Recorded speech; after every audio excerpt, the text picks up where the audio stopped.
এই সংবিধানের কথা বলে ওবায়দুল কাদের আর শেখ হাসিনা বারবার জাতিকে কিন্তু বিপদের মধ্যে ফেলেছে। এখানে হাজার হাজার নয় লক্ষ লক্ষ মানুষের সমাগম। এই কথা যদি বলা হয় গণভোটের বিধান নাই, সেটা বিদ্যমান সংবিধানে নাই। পঞ্চদশ সংশোধনের আগে কিন্তু গণভোট ছিল।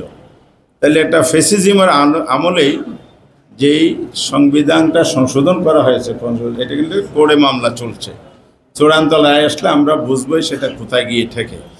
2 নম্বর, এই যে প্রশ্ন যদি কোনো রাজনৈতিক দল তোলেন তাহলে তারা ফ্যাসিবাদের অবস্থানটাকে সমর্থন করেন, এটা বোঝা যায়।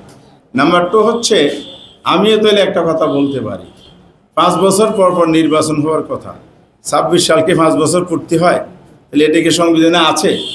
এই সংবিধানের কথা বলে ওবায়দুল কাদের আর শেখ হাসিনা বারবার জাতিকে কিন্তু বিপদের মধ্যে ফেলেছে। তাদের অপশাসন চাপিয়ে দিয়েছে।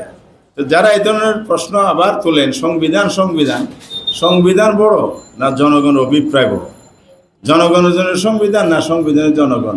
আমরা চেষ্টা করেছি ঐক্যমত পৌঁছা, যেখানে ঐক্যমত হচ্ছিল না সেই জায়গা থেকে আমরা পাবলিকলি এটা অ্যাড্রেস করে আমরা একটা জনমত তৈরির জন্য কাজ করেছি। তা আপনারা জানেন, বিপুল পরিমাণ সারা জনগণ দিয়েছে 4 পর্বের কর্মসূচিতে। 5ম পর্বের কর্মসূচি আমাদের চলমান রয়েছে।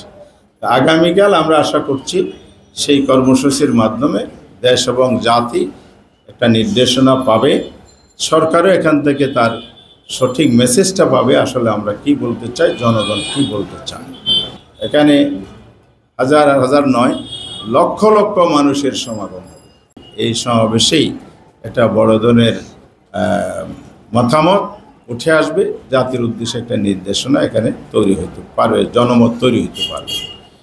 এতে করে আমরা আশা করব সরকার আমাদের যে 5 দফা দাবি সেটা মেনে নেবে। বিশেষ করে একটি আদেশ জারি করতে বাংলাদেশের আইন প্রণয়ন প্রক্রিয়ায় যে পদ্ধতিতে আমরা দেখেছি, সংসদ থাকলে সংসদে প্রণয়ন হয়, সংসদের অবর্তমানে এ ধরনের আদেশ বা অধ্যাদেশ জারি হয়। ঐক্যমত্য কমিশন যেহেতু আদেশ জারি, অর্ডার জারির কথা বলেছে, সরকারের 24 থেকে 48 ঘন্টা এনাফ টাইম ছিল। অহেতুক এখানে সময় নষ্ট করা হচ্ছে। যেটা স্বাক্ষরিত জুলাই সনদ, এটা কিন্তু বাস্তবায়ন প্রক্রিয়ার পার্ট ছিল না। এই সেপারেট বিষয়টা যখন প্রকাশিত হলো, তখনই ওনারা একটা ভিন্নমত প্রসারণ করা অথবা কমিশনের যে সিদ্ধান্ত ছিল বিপরীত অবস্থান ওরা নিয়ে নিল। তাহলে আমরা 9 মাস যে কাজ সবাই মিলে করলাম, সেখানেও দীর্ঘসূত্রিত ওনাদের কারণে হয়েছে। আজকে আবার বাস্তবায়নের একটা জটিলতা তৈরি হচ্ছে। সেই জন্য আমরা আহ্বান জানিয়েছিলাম বসে আলোচনা করার জন্য।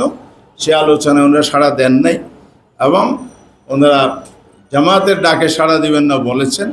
তা আমরা বলেছি, আপনারা জামায়াতের আর ডাকে যে সাড়া দিতে না চান, কী কারণে আমরা জানি না।